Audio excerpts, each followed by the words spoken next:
은혜 받으실 하나님 말씀은 저희 책 다가온 종말론 페이지 수로 75페이지 다섯 번째, 이런 엄청난 환난 가운데 어떻게 기독교인들은 머리털 하나도 상하지 않았을까, 이 부분에 대해서 이렇게 나가도록 하겠습니다. 지금을 가리켜서 뭐라고 하냐, 말세지말. 다시 말하면 말세 중에 말세, 그 말이 이제 말세지말이라 이렇게 하는데 마지막이라 이거죠. 왜냐하면 마태복음 24장 32절에 보면은 무화과나무의 비유를 배우라. 그 가지가 연하해지고 잎사귀를 내면 여름이 가까운 줄을 아나니, 이렇게 말씀하고 있는데, 여기서 잎사귀를 내면 이게 이스라엘 독립을 말하고 있습니다. 2000년 동안 그렇게 독립하려고 애를 썼지만, 십자군 전쟁을 통해서도 독립하려고 했지만 독립을 하지 못했습니다. 잎사귀를 내지 못했어요, 무화과나무가. 그렇지만 이제 잎사귀를 냈습니다. 다시 말하면 이스라엘이 독립했다 이거죠. 그러면 어떻게 되느냐, 여름이 가까운 줄 아나니, 이렇게 여름, 주님의 공중재림이 가까워졌다, 이렇게 이야기하고 있습니다. 그래서 예수님 이후로다, 그때까지는 이스라엘이 멸망을 하고 2000년 동안 방황하고 있을 때, 나라를 잃었을 때까지는 말세지말이라고 솔직히 해서 말씀을 할 수가 없었습니다. 말세다, 성경은 예수님 이후로부터 계속 말세라고 하지만 지말이라는 말을 붙일 수가 없었어요. 그러나 지금은 붙일 수가 있습니다. 왜냐하면 이스라엘이 독립했기 때문에. 이게 굉장히 중요한 겁니다. 제가 다가온 종말론을 이렇게 썼지만, 이 책은 역사론적 종말로다 이렇게 책을 냈는데, 예수님의 종말관과 똑같은 입장에서 예수님이 역사론적이기 때문에 저도 역사론적으로 이렇게 이 책을 썼는데, 이제 그 예수님의 말씀하는 말세지말 마지막 이렇게 뒤어서 잎사귀를 냈기 때문에 여름이 가까워, 주님의 공중재림이 가까워지고 있다 이거죠. 332가지의 주님에 대한 말씀, 예언의 말씀 중에서 331가지가 이루어졌습니다. 잎사귀까지 냈다 이거죠. 마지막 한 잎 하나 남아있다 이거죠, 공중재림. 그래서 주님의 이 재림 마지막이 진짜 가까워졌기 때문에 우리가 말세지말이라 이렇게 하고 있는데, 이것을 좀 더 구체적으로 말씀을 진행되는 것을 말씀을 드리게 되면, 공중재림을 기점으로 해서 전3년반의 시작은 언제일지 모른다고 그랬어요. 왜냐하면 말세지말이지만 언제 전3년반이 시작되는지는 알 수가 없습니다. 왜냐하면 이것은 역사적으로 수도 없이 반복됐기 때문에. 그런 징조들은 전쟁이 있었고, 민족이 대적하고, 나라가 나라를 대적하고, 그리고 또 지진이 있고, 이런 것들은 수도 없이 반복되어 있고, 지금도 그렇지 않습니까? 그래서 그걸 가지고 종말이다 이렇게 이야기는 할 수 없다 이거죠. 그래서 전 3년반의 시작은 알 수 없지만, 그러나 후 3년반의 시작은 알 수 있습니다. 왜냐하면 주님이 공중재림을 하시면 후 3년반이 돼요. 그래서 후 3년반이 시작되면 공중운인잔치에 저희들이 참여한 가운데 참여하게 됩니다. 성령 받은 자, 다시 말하면 인침을 받은 자. 인침을 받는다는 말은 신약에서는 언제나 침례를 받고 성령 받은 것을 말을 하고 있어요. 침례 받고 성령 받은 것, 그걸 가리켜서 인침을 받은 자, 초대교회에서는 그렇게 이야기했습니다. 그러니까 인침을 받은 자들이 공중재림에 참여하고, 그렇지 못한 사람들은 이 땅에 이제 남아 있게 됩니다. 그리고 대환란, 후 3년반이 시작이 된다 이거죠. 후 3년반이 마치게 되면 이제는 주님이 지상재림을 하게 돼요. 주님이 백마 강림을 해서 지상에 그 백마에서 내려서 발을 내려놓는 그 순간에, 그때부터 천년왕국이 시작이 됩니다. 천년왕국이 시작된 이후에, 그리고 천년왕국이 지나면 곧가 마국에, 계시록 20장 8절에 보면은 나와서 땅의 사방 백성 곧 곧가 마국을 미혹하여 하고 모아 싸움을 붙이리니 그 수가 바다의 모래 같으니라, 이렇게 이야기하고 있는데, 이 곡가마곡이라는 것은 마곡 나라의 곡이라는 건 적그리스도를 말합니다. 마곡 나라의 적그리스도.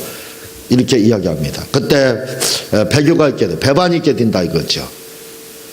그 천년왕국 마침 후에 마귀가 풀려난 이후에 배교가 있게 된 이후에 곡감하고의 전쟁이 있은 이후에 바로 이제는 백부자 심판이 있게 돼서 지옥 아니면 천국 아버지의 집에 이렇게 가게 되는 것이 종말에 대한 전체적인 흐름이다 이렇게 보면 됩니다. 주님이 누가복음 21장 18절에 너희 머리털 하나도 상하지 아니하리라 이렇게 이야기를 했다 이거죠. 그래서 이것이 머리털 하나도 상하지 않는다 믿는 자들에 대해서 이야기했습니다. 그래서 그것이 이루어졌어요. 그거 이루어진 것에 대해서 나오는 것이 바로 75페이지 5번째 이런 엄청난 가운데 기독교인들은 머리털 하나도 상하지 않았다 이 부분입니다. 읽어주시겠습니다. 시작. 위에서 살펴본 것과 같이 예루살렘 멸망 시 이스라엘에 몰아닥친 환란은 이루 말할 수 없었습니다. 그런데 중요한 것은 이런 환란이 후 3년 반 대환란 시에도 있게 된다는 사실입니다. 예, 68년 AD 68년 그때 디도 장군에 의해서 환란을 받을 때 먼저 말씀을 드렸죠. 먼저 말씀을 드렸듯이 270만 명이 유월절을 지키기 위해서 전 세계에서 유대인들이 몰려들어서 그대로 그냥 도간에 든 도간에 든 쥐처럼 그렇게 됐습니다. 이게 갇혀버렸어요. 그리고 2년 동안에 110만 명이 몰살당하다시피 이렇게 결국 굶주림과 기근으로 인해서 전쟁으로 인해서 죽게 됐다 이렇게 말씀을 드렸는데 그것이 바로 후 3년 반이라 이거죠. 그 후 3년 반이 앞으로 그대로 그런 식으로 있게 된다 이 말입니다. 계속 읽겠습니다. 시작. 그러면 이제 본문의 말씀 제목인 어떻게 기독교인들은 이런 대환란에서 단 한 명도 죽음과 환란을 당하지 않았느냐는 것입니다. 네. 이 부분을 살펴보도록 하겠습니다. 네. 이 주님이 머리털 하나도 그때 상하지 않을 것이다 말씀하셨다. AD 70년 이스라엘 멸망 시에 한 명도 믿는 사람들 여기서 머리털 하나도 상하지 아니하리 이 믿는 사람들 의미하고 있습니다. 믿는 사람들은 한 명도 머리털 하나 상하지 않는다. 근데 이런 일들이 그 당시에 실제로 있었어요. 이게 유세비우스의 교회사에 보면은 이 교회사에 보면은 이 내용이 그대로 나오고 있습니다. 실제 있었던 사건. 이걸 여러분들이 인터넷을 치면은 이 사건이 그대로 인터넷에 게재가 돼 있어요. 그래서 확인할 수 있습니다. 이게 교회사에 나오는 교회사라는 건 마치 사도행전과 같은 거예요. 무슨 말하면 교회의 역사입니다. 그래서 천주교는 교회사를 사도행전으로 봐요. 그래서 사도행전으로 보기 때문에 교회사도 성경과 동일히 여긴다 이렇게 여깁니다. 그래서 교황의 말 3분의 1 성경 말씀 3분의 1 교회사 3분의 1을 통틀어 믿어서 그들은 말씀을 믿는다 이렇게 합니다. 우리는 성경을 100%지만 그들은 천주교는 그렇게 하잖아요. 왜냐하면 교회사를 그들은 사도행전으로 보기 때문에 그렇습니다. 그래서 사도행전처럼 사도행전 교회사 그 정도로 그 교회사에 그런데 그대로 기록이 되어 있다 이거죠. 이 내용이 한번 읽어보겠습니다. 시작. 이에 대한 유세비우스의 말을 그대로 옮겨보겠습니다. 예루살렘 교회는 전쟁이 있기 전 신앙이 인정된 사람들에게 주어진 신적 계시에 따라 신적 계시에 의해서 예루살렘 전쟁이 있기 전에 계속 읽겠습니다. 예루살렘을 떠나 요단강을 건너 펠라라는 마을로 옮겨갔다.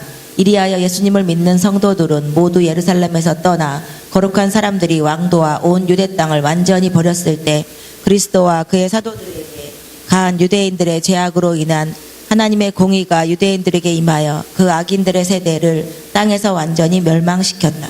네, 실제로 이런 일들이 이제 역사적으로 있습니다. 그래서 주님이 머리털 하나 어떤 분들은 그러죠. 아니 공중 재림을 성도들 해서 환란을 받지 않느냐 아니면 다 환란을 통과한다. 아주 논쟁이 굉장히 많아요. 그래서 그거 하나의 탁상 공론입니다. 왜냐하면 성경에서 주님이 머리털 하나 상하지 않는다. 그리고 이 계시록 3장 10절에도 이야기하고 있습니다. 또한 내가 너를 시험의 때를 면하게 하리니 이렇게 이야기하고 있다 이거죠. 이렇게 말씀을 하고 있기 때문에 이런 말씀들이 그대로 이루어졌습니다. 70년에. 그러니까 시험의 때 내가 면해졌다고 나오고 있기 때문에 면해진 거예요. 이게 역사적인 사실이라 이거죠. 그대로 기록되어 있습니다. 이게 역사적으로 그게 여기 나온다 이거죠. 펠라 지역으로 옮겼습니다. 펠라 지역으로 옮겨가서 기독교인들의 AD 68년에서 70년 예루살렘 멸망 시에 처참하죠. 110만 명 죽는데 이 말을 딱 믿고 다른 사람들은 성도들은 한 명도 죽지 않았다. 이렇게 역사적으로 이게 기록이 있습니다. 그런데 요 종말에 대해서 연구하시는 분들이 요 부분에 대해서 이 부분을 잘 모릅니다. 이 펠라 지역으로 실제로 옮긴 부분에 대해서 알지를 못해요. 그렇지만 이게 교회사에 나오고 있다는 걸 기억을 해야 됩니다. 한번 읽어 주시겠습니다. 이 말씀을 조금 보충드리자면 당시 예루살렘의 3대 감독은 주님의 사촌 동생인 시므온이었습니다. 네. 예루살렘에 야고보 그 다음에 이 시몬이라는 사람이 있습니다. 알페오의 아들.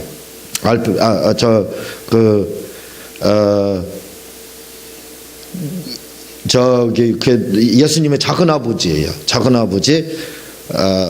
예루살렘에서 내려가는 두 사람이 있었잖아요. 예수님 죽고 난 다음에 그 이름이 뭐죠? 한 사람? 예루살렘에서 내려갈 때 갑자기 이름이 기억이 안 나는데 그 사람이 누구냐면 그때 예수님이 다시 나타났었잖아요.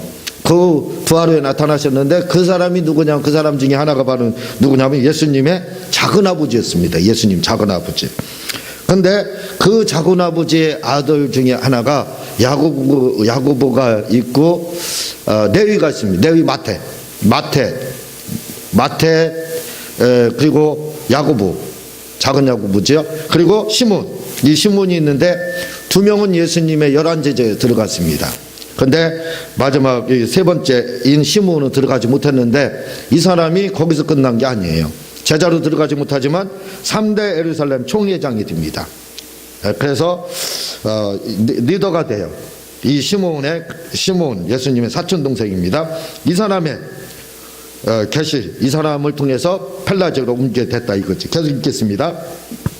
그런데 어느 날 시므온에게 신적 계시가 내려졌는데 그것은 모든 성도들은 지금 빨리 예루살렘을 떠나 데가볼리의 한 성읍인 펠라라는 지역으로 이동하라는 지시였습니다. 예, 요 예수님의 사촌 동생인 시므온에게 계시가 떨어져서 그 계시를 쫓아서 사람들이 데가볼리 한 동네에 있는 펠라 지역으로 실제적입니다.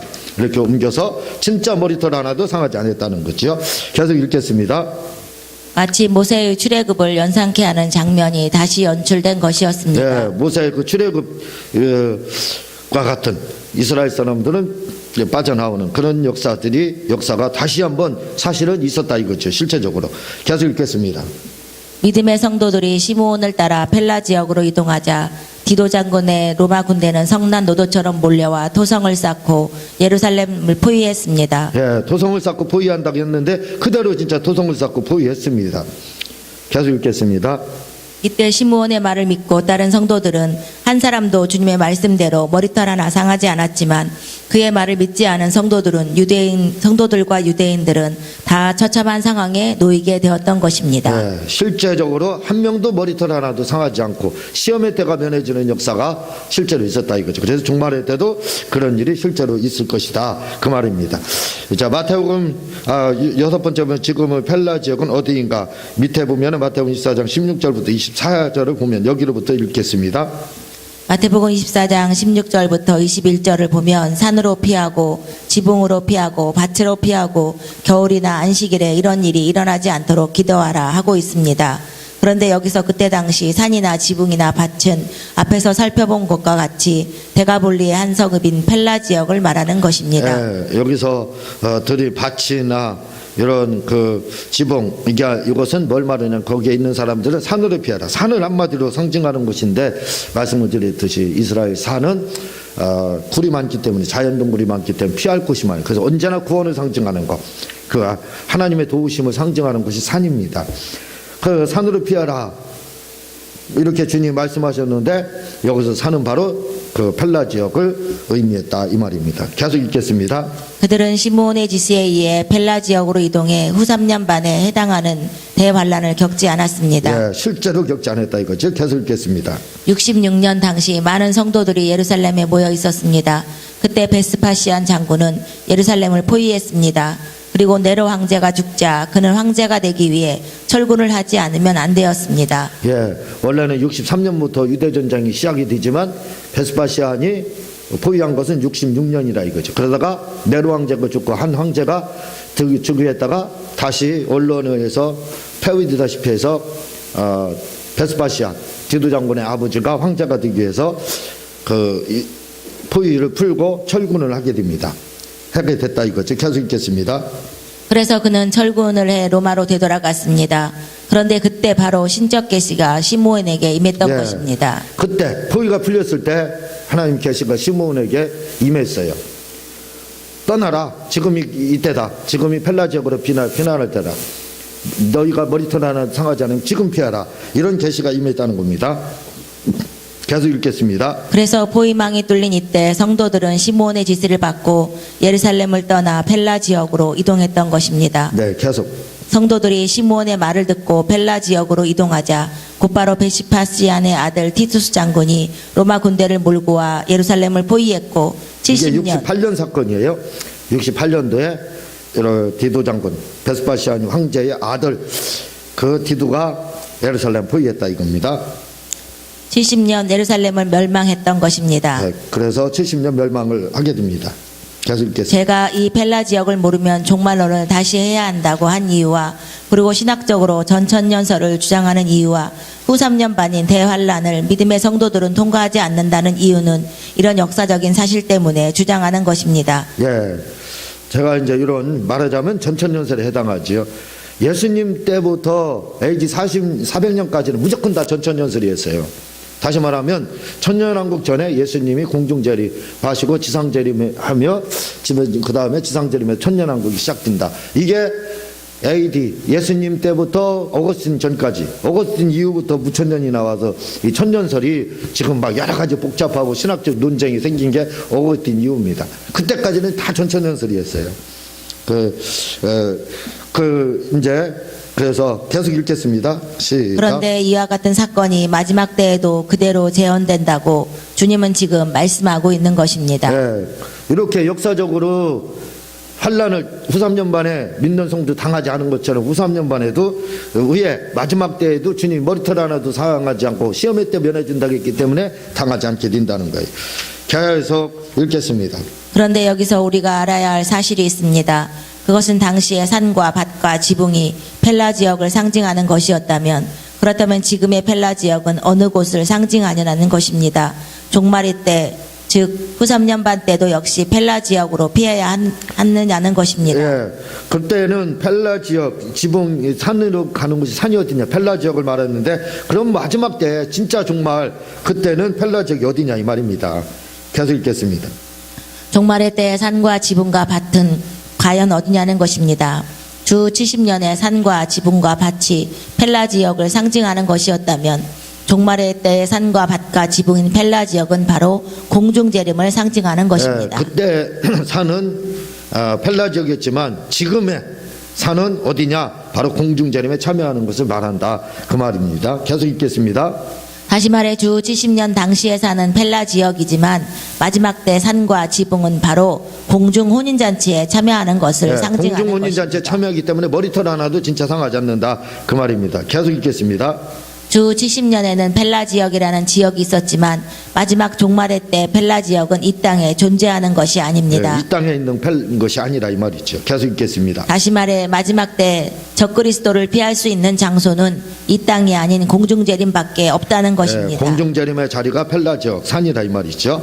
계속 마지막 읽겠습니다. 때 공중혼인잔치에 참여하는 것이 곧 산으로 피하는 것이며 지붕 위로 피하는 것이며 밭으로 피하는 것이 되는 것입니다. 그리고 이 혼인잔치인 공중재림에 우리가 참여하지 못하면 이 땅은 주 70년 예루살렘 성과 똑같이 지옥이 되는 것입니다. 그때 처참한 그 상황을 먼저 말씀을 드렸죠. 270만 명이 포위돼서 110만 명이 죽었는데 기근으로 인해서 굶어 죽었어요. 처참하게 전염병과 굶주림으로 이렇게 그리고 탈출하는 사람들은 배가 갈려지는 그런 처참한 상황을 맞이하고 자녀를 삶아서 인육을 먹는 그런 일들이 있었다고 먼저 말씀을 드렸죠. 그게 후 3년 반의 고통입니다. 그거 상상하면 된다 이거죠. 계속 읽겠습니다. 다시 말해 대환란을 맞이하게 되는 것입니다. 주 70년에 기독교인들은 공중혼인잔치 지역에 해당하는 펠라 지역으로 피했기에 후 3년 반의 환란을 당하지 않았지만 마지막 때에는 영적 펠라 지역인 공중혼인잔치에 참여해야 후 3년 반의 환란을 당하지 않게 되는 것입니다. 예, 공중혼인잔치에 참여해야 된다. 무조건. 그래야 환란을 당하지 않고 머리털 하나 상하지 않지만 그러나 참여하지 못하면 감당 못한다 이거죠. 언제 폐교할지 모른다 이거죠. 살아남기 쉽지 않습니다. 그 두짐승에 의해서요. 계시록에서 말하는 계속 읽겠습니다. 만약 이 영적인 펠라 지역인 공중혼인잔치에 참여하지 못하면 주 70년 예루살렘 성 안에 30만의 백성에게 엄청난 환란이 밀려왔던 것 같이 그런 환란이 종말의 때 당신에게도 밀려오는 것입니다. 예, 여기서 30만은 유세비우스가 쓴 거고 요세푸스 원 저자가 쓴 것은 270만 명입니다. 유세비우스는 신약의 교회사를 쓴 사람인데 그 사람은 30만 명이라는데 아니라 이거죠. 계속 읽겠습니다.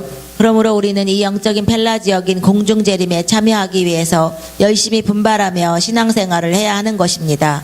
제가 이처럼 신학적으로 말하는 전천년설을 주장하는 이유는 바로 이런 역사적인 사실 때문이며 또한 주님이 이런 일이 반복될 것이라 말씀했기 때문입니다. 예.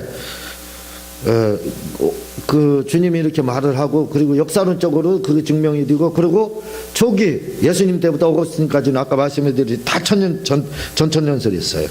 그 이후부터 신학의 혼동이 종말론의 혼동이 오기 오거스틴으로 말미암아 무천년을 딱 주장함으로 말미암아 혼동이 와요. 그러나 오거스틴도 초기에는 전천년설을 주장했습니다.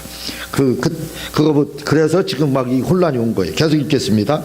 그러므로 제가 단순히 제 주장을 펼치는 것이 아니라 정확한 근거가 있기 때문에 이렇게 말씀드리는 것입니다. 네, 그래서 이언사가 자신 있게 지금 이렇게 외친다 그 말입니다. 결론적으로 말씀드리면 주 70년의 사건은 종말의 때 그대로 반복될 것이며 종말의 때 산과 지붕인 펠라 지역은 공중재림에 참여하는 것을 말하는 것입니다. 그래서 누가복음 21장 18절이 머리털 하나도 상치 아니하리라는 말씀이 종말의 때 그대로 성취되는 것입니다.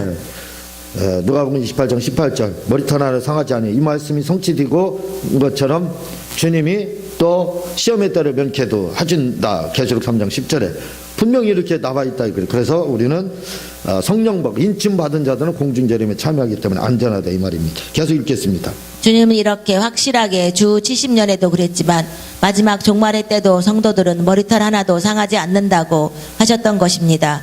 그리고 그 말씀은 그대로 이루어져서 주 70년 성도들이 진짜 머리털 하나도 상하지 않았습니다. 그리고 종말의 때 주님이 공중재림하실 때 성도들은 그 공중혼인잔치에 참여하기 때문에 단 한 명도 3년 반 대환란 시 머리털 하나도 상하지 않게 되는 것입니다. 예, 역사론적이기 때문에 역사론적 그것이 실제로 증명이 됐고 펠라적으로 피함으로 그러므로 말미암아 마지막 종말의 때도 우리는 믿는 자들은 인침을 받은 자들은 대환란을 겪지 않는다. 그런 고통을 당하지 않는다는 것을 여러분들이 기억을 하시기를 바라고 그 다음에는 제 7장은 다음 주에 나가도록 그렇게 하겠습니다. 제가 기도하겠습니다.